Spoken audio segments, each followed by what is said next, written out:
thanks for joining. Thanks for catching my replay. If you're catching this later, my name is MeghanEggleston, and I just had something quick I wanted to chat with you about.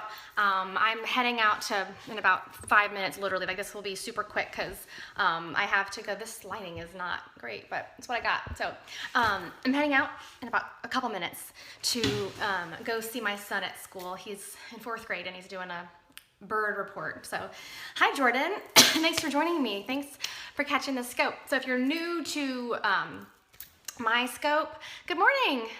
D-Dogs Barbecue. If you're new to me, my name is MeghanEggleston. I am a fitness coach. I'm an entrepreneur. I'm a mom of 3. I like to share my focus now and mission now is helping people live healthier, more fulfilling lives. There's some fitness and business, just personal development. I've been on a huge journey in the past 3 years myself. Hi, Dory. Thanks for joining me. Thanks for supporting me. Hey, Cherith. So here's something that I struggled with for a very long time. And like I said, this is going to be short because I really have to go see my son at school, and is doing his report. Thank you for the hearts, guys. If you're new to Periscope and you're not sure, those little hearts are on the side. Those pretty little hearts popping up. That's just other people on the scope are tapping the screen to just show their love and support, and I appreciate it. It's very much appreciated. The hearts are. So this is something that I struggled with for the longest time. It's characterized the majority of my life. This people-pleasing mentality, being concerned with what people think about me. So much of my life is characterized by that, and so much of my life has been limited by that. And it was about 2.5, 3 years ago that I really started on that journey to not worrying about what people think. And that's something to remember, is my 4 steps are going to help you, but I don't think this is not something that happens overnight. It's definitely a journey. It's definitely one I'm still on. There are certain times where I do feel like I censor certain things I say. Oh, I'm glad, Lisa. Thanks for joining me, Chris. I do feel like there are still times I have to work on this. I mean, it's not, and I think it's just not natural, and I'm making it more natural in my day-to-day. So I'm still on the journey, but I feel like I've come so far. And when I really embrace this is when my life, my happiness took off, my purpose took off, my joy, anxiety left. Like, I no longer, deal with anxiety and depression. So I have 4 things that I want to share with you that I think will help you.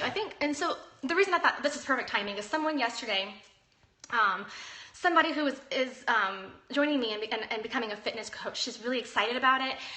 She's already, like, in the first couple of days, like, embracing this passion. Aw, you're really sweet. She got really excited. All these people she was helping people. She was seeing how she was providing joy. My hair is sticking up a bit. Well, that's life. When you get gray hair, they're very wiry. So I just went to the stylist yesterday to get the gray covered, but those suckers have minds of their own. Just saying. I'm 35, so I'm not getting rid of the gray hair. I'm just covering it up. But yeah, that's going to happen. And I'm in Florida, so God help me. This humidity. So anyway, she was just so excited. She got started. She started helping people. She was feeling such joy. She was commenting on, how she was feeling fulfilled and rewarded by people, like, helping people. And then the next thing she says to me, like, the next day, it's like, I'm still young. Oh yeah, 35 is young. Not too young for gray hair, unfortunately. She said, all my friends think I'm lame. And I was like, what do you mean? She's like, it's not what they're saying. It's not so much what they're saying. It's just, I can tell that they're just, not sure about this. And I'm like, well, so, you're telling me that it's really important to you what they think. She says, yeah, kind of. I know it's silly, but I kind of do. And I felt her pain because I remember being there. And it's not something that you can just say, well, don't worry about it. We don't worry about what people think. I mean, yeah, it's not that easy.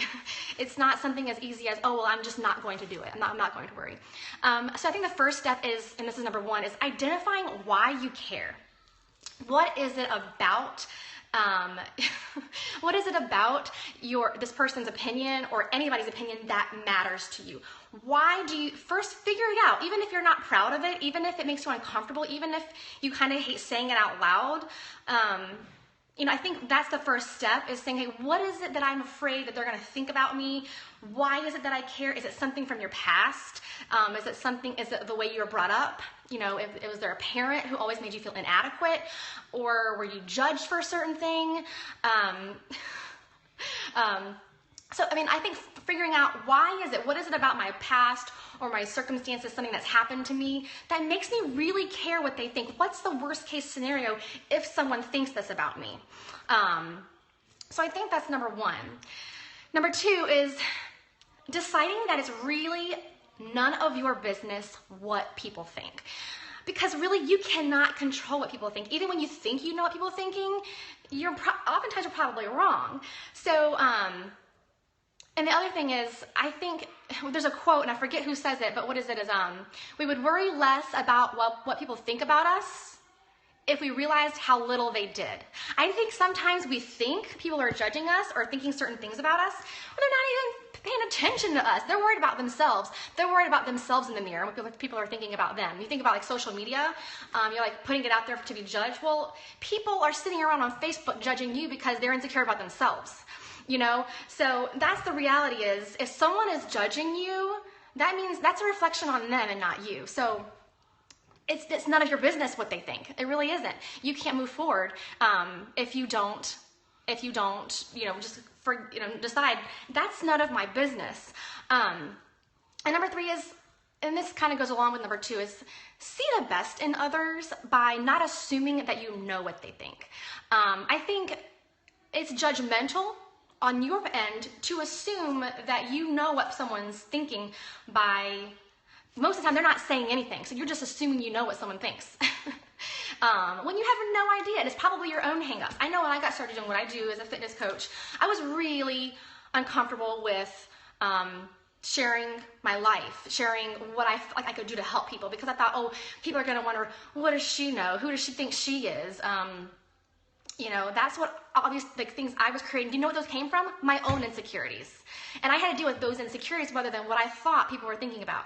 I wasn't confident in myself. So realize you can't assume that you know what people are thinking. And even if someone does say something that is judgmental, like I've had examples where people would undermine my positivity, because I was really on this path of learning to be positive and joyful, and not being a pessimist, not assuming the worst. I was really on this because I kind of, had that negative Nelly, woe is me kind of mentality. And I was really on this journey to being more positive and sharing positivity and inviting them into my life. And I would get some people who were just undermining that, kind of laughing at it, mocking it, whatever. And this super, she's too into fitness, or she's too into being happy, and she's they're judging me. And they were. So those people were actually judging me. But what I realized is that has something that's so much to do with them and not me. And I think that's the bottom line. If someone really is judging you, that's an insecurity in themselves. If someone isn't really into what you're doing, they're going to ignore you. They're not going to, they're not even going to take the time. If they're just I'm not feeling her thing, they're going to ignore you. So anybody who's actually judging you, I feel sorry for them, because that means if they have the time to sit there and criticize or mock, that means there's something that they're dealing with inside. There's a pain inside. They don't know it necessarily. I'm not saying that they identify it, but that's what others see in you is a reflection of them. True, they are seeing their own inadequacies, their own fears. So that's something to remember. But most of the time, see the best in others. Don't judge them for assuming that you know what they think when they probably aren't even thinking much of anything. And number 4 is, here's my favorite one. I lost a friend over that. She told me I was being disingenuous, better without that friend. That's right, because if this positive, enlightened, happier you is going to alienate somebody, that's someone that you don't need in your life.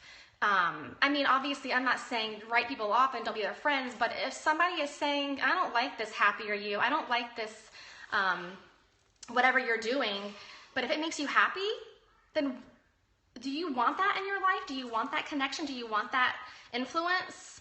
I'm trying to get rid of that. I'm trying to eliminate anything that's going to make me feel less than myself. And if that's who I am, if I'm not worrying about what people think, then I'm going to be more authentically me. And thank you. You'll be more at peace. That's my final thought right now before I have to go to school. What time is it? Is imagine life when you don't care. Can you imagine that? It's pretty liberating. I think the last person just said peace. It's such a peace when you don't care.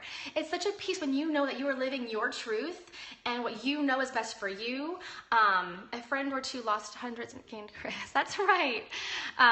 You don't need validation from others. You know, I'm a believer. I follow, you know, Christ. That's what I try to model as best I can. God knows I can't even come close, you know, to living like God and asking Him, you know, to guide me in my paths and not getting in His way. And so if I know that I'm following what He wants me to do and where He's leading me to be a better version of me and to help others be better versions of themselves, then how can I care what some person on this earth who is living in pain, you know, their own pain, what do I care what they think? Actually, they need me more than ever to be a light to them, so that they hopefully can find their own hope in, you know, embracing their own uniqueness and who they are.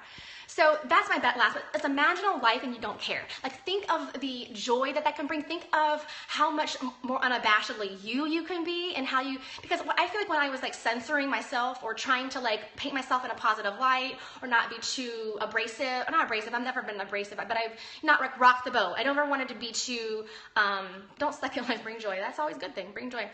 When you're trying to kind of censor or like, you know, sugarcoat things or kind of tiptoe around things because you don't want to offend people, you don't want to make people think you're this or that or the other, then you're not really being you. And I think that's what was kind of the root of my anxiety and depression, is that I didn't feel like I was living my own truth. I feel like I was just, you know, not measuring up. But when you really can embrace what you love and what you want to do and who you want to be, and, you know, and when you are unabashedly you, then it's so freeing to just not care.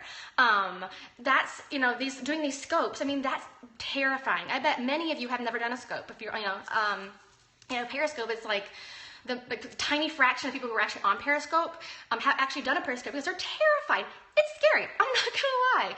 But the reality is, I don't care if you don't like me, because I don't want someone in my life that isn't gonna let me be me and isn't gonna, you know, if you don't like me, that's fine. Like, I don't dislike you. I may not be your cup of tea. That's totally cool. Like, the earth has room for all sorts and all gifts, but I have my own, and God made me special and unique. And when I can share that and be unabashedly who I am, it's just so liberating. And I think I attract the people that I really most want to be around.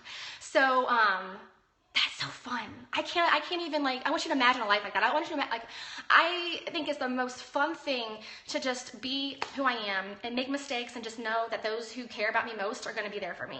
Because God knows I screw up all the time. God knows that I fall short all the time. But those who care the most about me are the ones who are going to be around me, and that's who I want to be around. So that's my last, is just imagine a life where you just can be who you are and not care.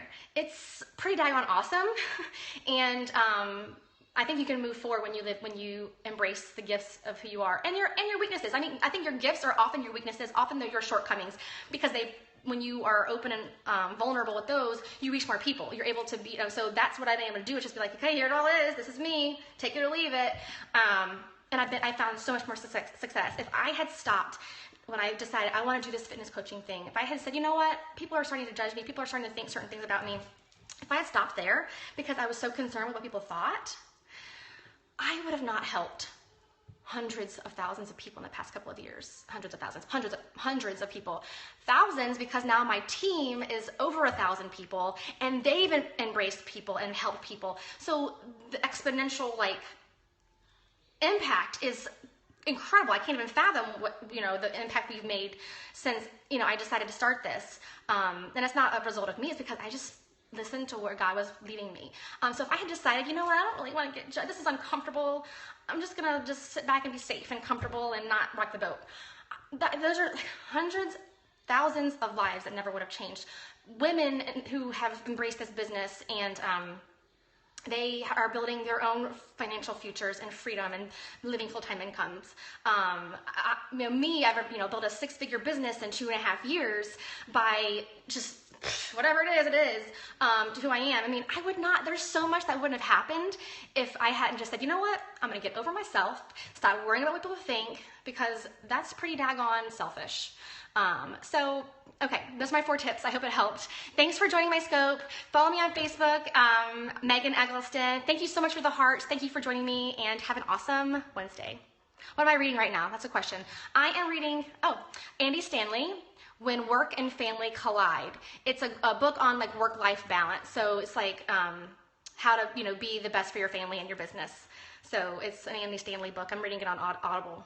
I love it. It's great. It's short. I kind of stopped it in the middle of When Leaders Eat Last. So I'm in the middle of Simon Sinek's When Leaders Eat Last, and then I decided to take a 2-hour break to listen to Andy Stanley's, what's it called? When Work and Family Collide. It's great. All right, guys, have an awesome Wednesday.